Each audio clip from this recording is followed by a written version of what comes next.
This is the Greg Bedard Patriots Podcast with Nick Cattles. It's been a bit since the last time we got together, but we are back. The Greg Bedard Patriots Podcast with Nick Cattles back on the podcast menu for you. And of course, let's start with the quarterbacks. First of all, the biggest story of the week was, of course, Cam's absence. What'd you make of it? Well,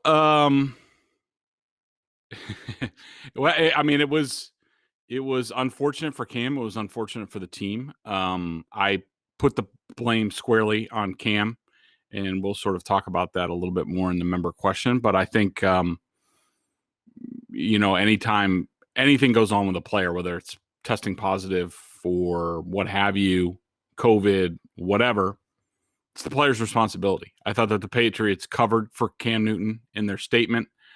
I don't think that it was 100% factual. He left a bit of a door open for Mac Jones. And I thought Mac Jones walked into it this week. I thought he did everything he needed to do in the 3 practice days that Cam was gone. And then once Cam came back, it seemed like he got his job back. We'll get into that a little bit more. Look, Cam made his choice to not get vaccinated, which we can see. I don't think Jarrett Stidham is vaccinated either. He's always wearing a mask. I never see Hoyer and Mac Jones with a mask. I could be wrong about Hoyer because I know there were some rumors about him, but they made those choices. And look, you can make whatever choice you want, but there are consequences to those choices. Yep. And I thought that Cam Newton should have been at least publicly punished a little bit more for what went on, and he wasn't, and that's Bill Belichick's decision, and now we got to see where they go from there.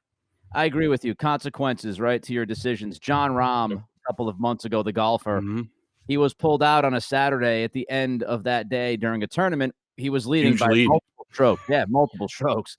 And he pretty much lost his chance at winning $1.7 million by winning that tournament. And hey, listen, that's the way the cookie crumbles, as they say. I mean, if you make the decision, it's your right to make whatever decision you want to make. This is not a personal opinion about COVID or vaccinations.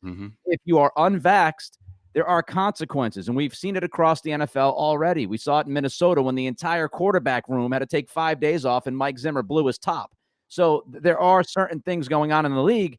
You got to pay for the consequences. And Cam, I guess, did that by missing the first 3 days this week.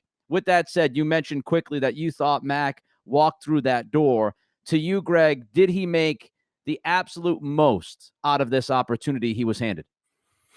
I wouldn't say the absolute most. I would say the Monday and Tuesday, he didn't wow me at all. I mean, there were certainly plays and certain things that he did in running the team that impressed me. I don't think he really emphatically made a statement until Wednesday against the Giants in that first practice where he completed like over 80% of his passes. I didn't know what to make of it in the immediate aftermath of the practice. Just to give people sort of inside look at how I do things. There are some practices that I watch that I just say, I understand what I saw, and I have a pretty good belief that, what I thought is accurate to what's going on in the field, what's going on with the team. Right. There are other practices that I watch where I'm just like, well, I think this, but, and so, I put feelers out to my sources, in and around the Patriots to sort of see, did I see things the right way? And after Wednesday's practice, which was a significant practice, my immediate aftermath was and people, saw what I tweeted. And I tweeted that, Mac Jones had a really good day, that I wasn't sure where I was ready to crown him yet. But that he was really impressive. And then a little bit later on, I wrote strongly that I thought Mac Jones had won the job, that Bill Belichick should not give Cam Newton his job back. In between those two things, I checked with people around the team to see if Mac really was as impressive as it looked. And the feedback that I got was yes. And so they know a lot better than I do. And so sometimes my reporting reflects that. I mean, I will say, Nick, that in hindsight, now that we had the second practice yesterday with the Eagles, and both quarterbacks were somewhat up and down. They both got an 11-11 drive, and I'm sure we'll get into it a little bit deeper. But my gut instinct after the first practice was to be like, I don't know, that seemed kind of easy. And like, I don't know if the Giants they suck or what the deal is, or were they playing really conservative? Because I got feedback from the Eagles practices that the Patriots were really vanilla on offense, and so don't read in too much of their offensive struggles at those practices. And right. Same with the defense. Yeah. And so, Mac carved through the Giants. I mean, it was easy. And look, he makes it look easy at times. But that easy against an NFL defense, my gut was like, I don't know, something's off. People are telling me that it was legit. But then they go out there yesterday. The Giants were embarrassed the first day. And they basically acknowledged it. And then they came out yesterday and they had a lot of pressure packages. They had a lot of different looks. That was more of an NFL game type situation for me, those drives. And certainly against Mac. I think that the Giants, maybe they relaxed a little bit against Newton because he wasn't out there. But those guys on the Giants, they heard it from their media. They heard it probably from their friends. Geez, Mac Jones really carved you up. Yeah. And they came out and they were hopping yesterday when Mac Jones was on the field, and they were making plays. Logan Ryan picked them off. It was 2 consecutive plays where Mac Jones really made poor, lazy throws, in my opinion. But then he adjusted. He rebounded, and then I think he finished the drive really well. But I think that Mac Jones, in totality, in the 3 days that Cam Newton was gone, I thought that he made a very strong case to be the Patriots starter. That if Bill Belichick had any questions about, well, Mac's doing this, but Cam's here, and all the ducks in a row, how does it look where it's just Mac? Where it's just Mac and Brian Hoyer? After Wednesday, I don't know how Belichick could leave and be like, well, I'm not sure if the kid can do it. Yeah. I just don't know, Nick. I don't know how he comes away and says that. And I don't think, no matter what happened yesterday, I don't think this is over yet. When I look at Mac, I'm getting all emotional and choked up here. When I look at Mac, the simple thing is that he shows progression, and that's what I really like about him, right? You go back a few weeks ago, and he had his worst practice, and everybody was like, oh, well, there was the rookie popping up, showing us he's still a rookie. It's still really early. How's he going to respond? Next couple of practices right after that, he responded and played much better. Then you start to look at how he does it through, the preseason games, and how, even against the Eagles, the first pass should have been picked, but then all of a sudden he just goes on a roll.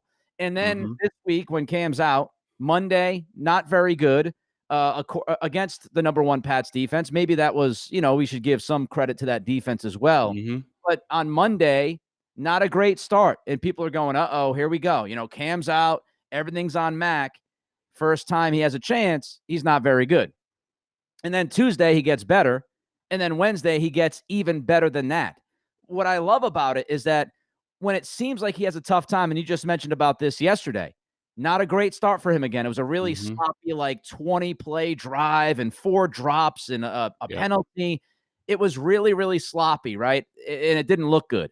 But what happened? He again was able to kind of breathe deep, I don't know, meditate Phil Jackson style. Maybe he found a Zen moment, and then he's able to correct what he does wrong. And I think that's what is getting me excited about him, is the ability to understand that, okay, I wasn't as good as I should have been there. This is what I messed up on. This is how I can correct it. And Greg, this. Like, Belichick looks at it and says, okay, if you mess up once, if you're a young guy, do you learn from that mistake? And do you show me and prove to me that you have been able to figure it out and you're better the next time? And I think that's what Mac's done this entire camp. I agree with you, Nick. I think that's one of the most impressive things about Mac is how, he constantly, and I started yesterday. I think I'm just going to start referring to him as the Mac supercomputer, because it's just like, I like that. The more data you feed into it, like the better he gets. It's like the early days of like Big Blue IBM, like, the data, shoving the data in there, and like it gets better at chess, like every move. Like that's the way I've seen Mac throughout this camp, is that, he'll take a couple steps back. But I thought yesterday, like, he started off really crappy. Like you said, a couple of a late pass, an interception where Logan, a veteran defensive back. And it was a really nice play by Logan, and the Giants, now thinking back on it, they almost sort of baited him into it. And so Mac was just basically like, okay, you got me. But then he adjusted. And here's the other thing, Nick, that has really blown my mind during this camp. Because, what did we hear about during the pre-draft process and after the Patriots drafted him? The fault for the Mac haters is, well, he played at Alabama with Jalen Waddle and all these guys. It was easy. He was throwing open, like, but there were certain analysts, whether it's Chris Sims or Orlovsky, who both, they know what they're talking about, and they watched it, and they just say, look at this accuracy. That's the thing with Mac, Nick, is like his accuracy is unbelievable for a kid who's had like 24 practices in the NFL. He puts the ball in the perfect place almost every time. And like, if he's inaccurate, it's off by like 6 inches to a foot, where it's like, all right, the receiver got one hand on it instead of two. Like, and a play that stood out was, I think on Tuesday when Cam wasn't there, they were doing, I think, 11-on-11 red zone or something like that. And Jonnu Smith came on this little seam pass. He was in the right slot or in line on the right side of the line. And he comes off and he does a little slant. And, Mac looked off the safety, but Adrian Phillips didn't really take the bait. And so he was still there on the inside of Jonnu Smith. And what did Mac Jones, like, he put it like right on Jonnu Smith's back shoulder where nobody else could get it. And like that kind of accuracy does it again. You've seen it in the preseason games. The first game against the Christian Wilkerson pass in the seam, threw it behind him on purpose because that was the only place that he could catch it and the defense couldn't get to it. Yep. He did it, the next week to Gunnar Olszewski a couple times on some in cuts. Like his accuracy is just, unbelievable. And I just think that, yes, Bill did what he did on Thursday. It's easy to say, okay, well, Cam's still the starter. Cam's going to be the starter for opening day. He might still be. You also have to look at that. He could have given Cam all the snaps because Cam only got, I think, 4 throws on that first drive. Right, yeah. Where Mac had, I think, like 10 or 12 because it was such a long drive. Like, if Bill didn't think that Cam got enough work, he could have sent Cam out there with the first offensive line for the second 11-on-11, which is what the Giants did with Daniel Jones because he's their starter. But he didn't do that. He put Mac out there.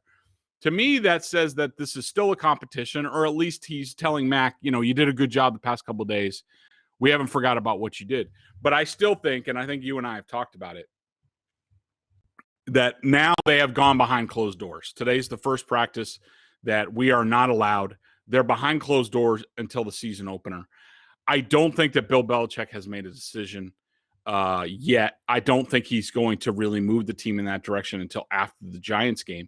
But I think anything can happen in these 2 weeks where they're behind closed doors. It could be Cam, it could be Mac. I just think Bill positioned it to somewhat on purpose to where we don't know what they're going to do. Right. Yeah, and I agree with you. And to go back to the accuracy, there's the old adage of, oh, yeah, kid, sure, you could throw open college football players. And yep. There's a difference between college open and NFL open. And can you fit it in those tight windows? And what we've seen from Mac, absolutely. I mean, the one Eagles play that stands out to me is when he got rushed. And again, he showed the ability to manipulate the pocket. He kind of steps up, and he's even kind of backing up into the throw. I think he's almost on one leg. And he zips it. And he zips it, I think, 10, 15 yards downfield to Gunnar. And there's 2 Eagles. And he's able to zip in between the 2 Eagles while he's stepping back and has pressure on him. He zips it to Gunnar and hits Gunnar right in the numbers. and gives him an opportunity to gain a couple of more yards. That's a play. As much as, I appreciate Cam Newton and what he's done with the locker room and how he's handled things, and I thought he looked pretty damn good, all things considered, against Philadelphia. That's a play Cam can't make. That's that kind of play when you go, that's the difference right there. What you saw, ability to evade pressure, backpedal a little bit, almost off one leg, be able to zip it with accuracy between two defenders and hit your guy in the numbers so he can make a play. That's just, Cam probably tucks and runs in that on that play and gains 5 yards if he's lucky. So, that's the difference. Let's just go quick answer here. Yep. 3 more questions about the quarterbacks. Right now, if you're Bill Belichick, Greg, what do you think he's thinking as far as QB1? He hasn't, just decided who's going to get the shot. But right now, who do you think he has in the lead? If I'm Bill Belichick, I'm projecting what Bill Belichick is doing, not what I would do if I was Bill Belichick. Yeah. I think that he goes with Cam to start the season, and I think he wants to shorten Mac's season for whatever reason. I do think that there are health concerns. I think the left knee is an issue that will probably need to be addressed after the season. Yeah. I don't know what's going on there. It's just the way I've seen him acting. It looks like he's got like loose bodies or something is going on in there that he could play with, and he's a tough son of a gun, and he's going to play. And so I don't think that's an issue. But I think that Bill Belichick right now thinks we're a run-based team. We're going to win with our defense. Cam's been the starter. He's the vet. I'm going to go with the vet for now.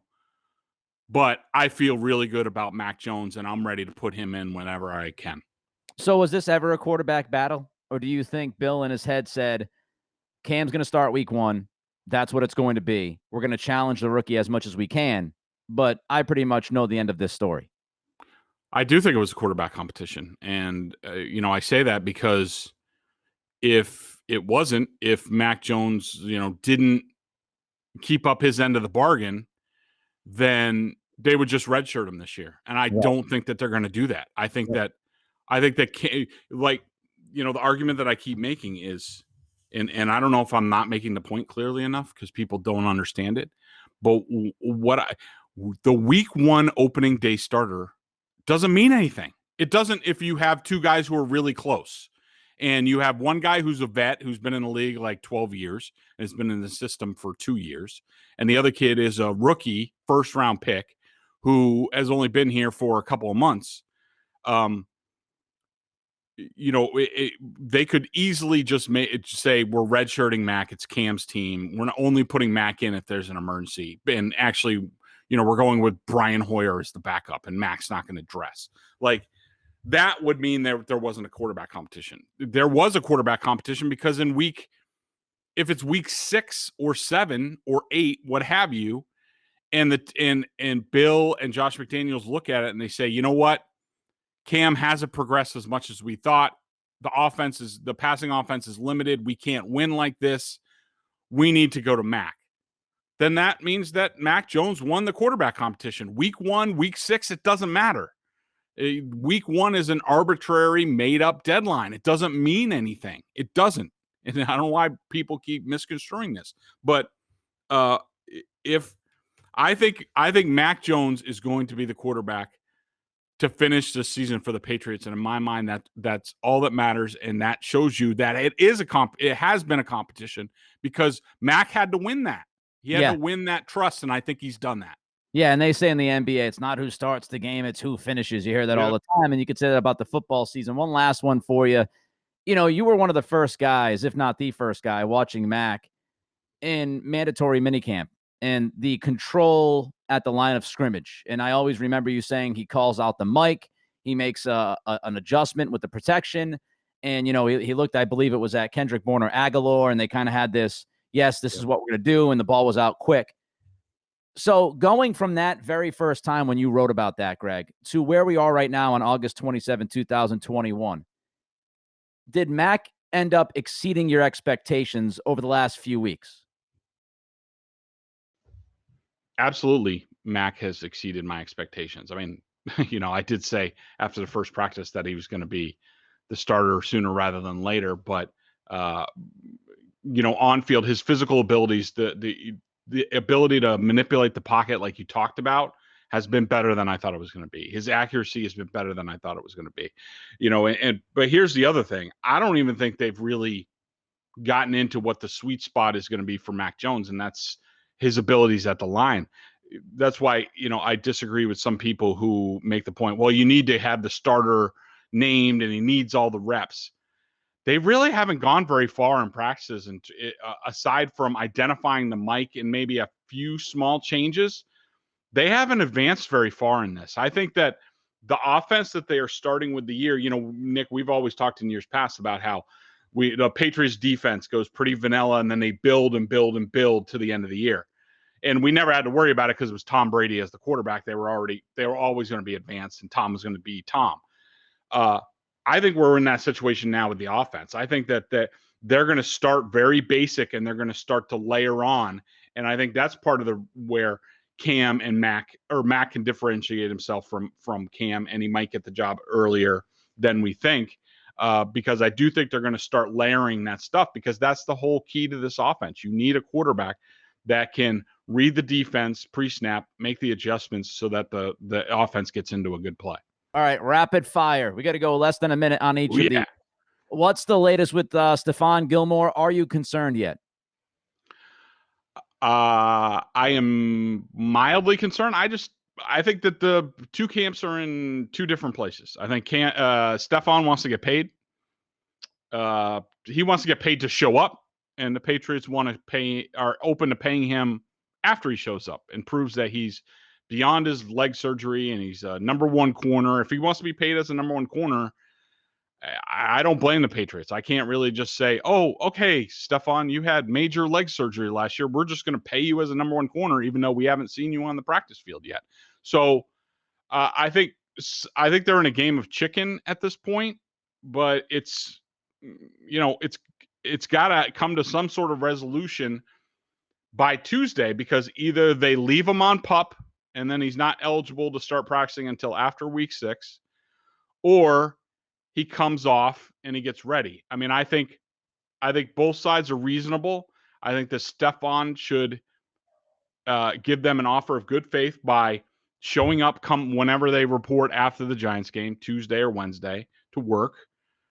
Report to work, be on the field, show themselves, and then they come to some sort of contract agreement for the season opener. Shaun Wade trade, do you like it?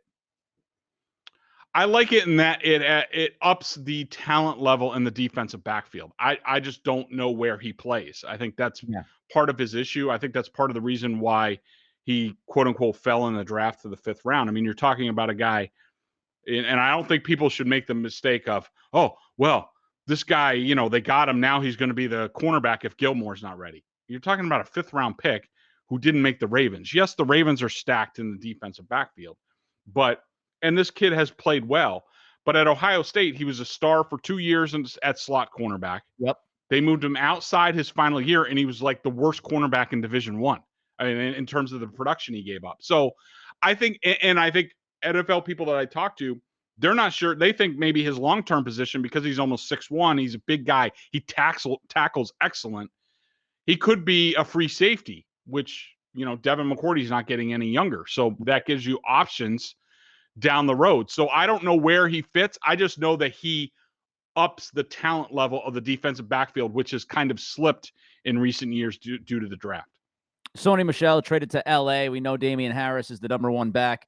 What's the rest of that running back depth chart look like? How would you slot each guy after Harris? That's a great question. I guess it would have to be Stevenson right after. I mean, I do think that Harris is going to be the bell cow back. Normally, the way they do things is the starting back, if there's a disparity, like it was different when it was Harris and Michel because they were a little bit closer. But when there's a disparity, I think it's 2 series for the starter, 1 series for the backup. I mean, it has to be Stevenson. The only other one that I see as a legitimate backup would be Brandon Bolden. I love Brandon Bolden. I think he's effective. He could be the backup, Bill, with veterans. especially the first couple of games, he could get sort of the Mac Jones treatment where it's Bolden, because he's the veteran, gets at least the first couple of the games, and Stevenson has to prove himself in practice.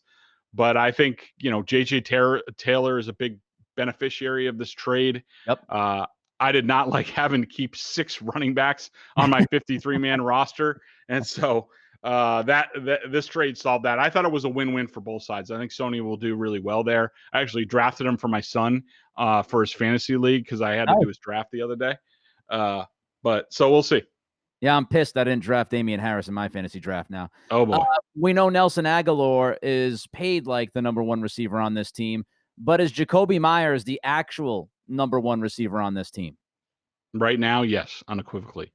Nelson Agholor, the only thing that he's shown in training camp so far is that he likes to exit practices with injuries in the middle. It seems like every other practice or every practice, he's leaving with something or limited in some sort of way.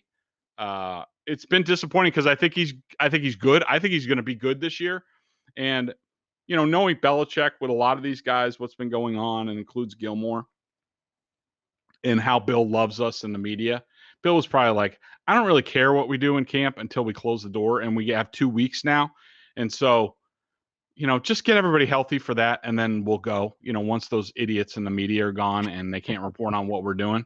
And so I think that I'm hopeful that Agholor is fine. I think he's had a pretty good camp. I think Bourne's had a good camp, when they've been out there. And,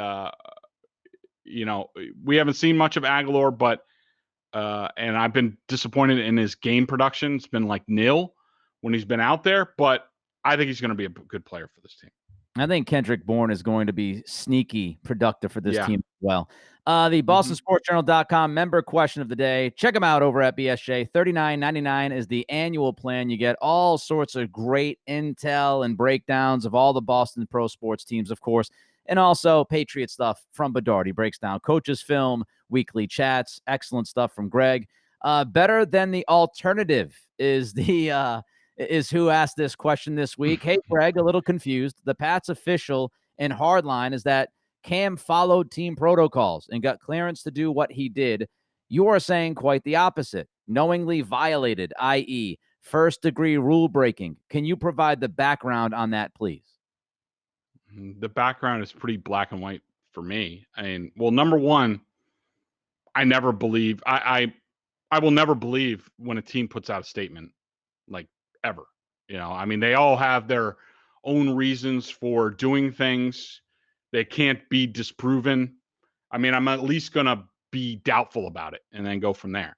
But secondly, look, when you are an unvaccinated player, and look, here's where there could have been, quote unquote, a misunderstanding of the rules, that can't go this medical thing, and I'm going to see my kids. This good. And the Patriots maybe checked with somebody, their doctors, and their doctors is like, yeah, if you get tested here, here, and here, we'll be good to go. And then they heard from the NFL, no, that's not kosher. And they were like, oh, well, we screwed up. That's possible. I just don't believe it. And the Patriots, I could tell you, Nick, there are people that have interactions with the Patriots during the course of the week that they are so in tune to what the rules are, the precise rules, that, like, if you haven't been tested, so basically you're tested weekly if you're around the team. And if you lapse, if your tests, if there's any lapse, like, you're barred from the building. And, like, Patriots people will be calling you and be like, look, you can't go in the building. If you haven't done, you have to get tested in the next 3 hours or you can't be allowed in the building. They know what's going on. They know the rules. And when you're an unvaccinated player, and this is where I put it all on Cam, it's your responsibility to know what the rules are. You left. Everybody knew when the rules came out, they were basically like, oh, crap.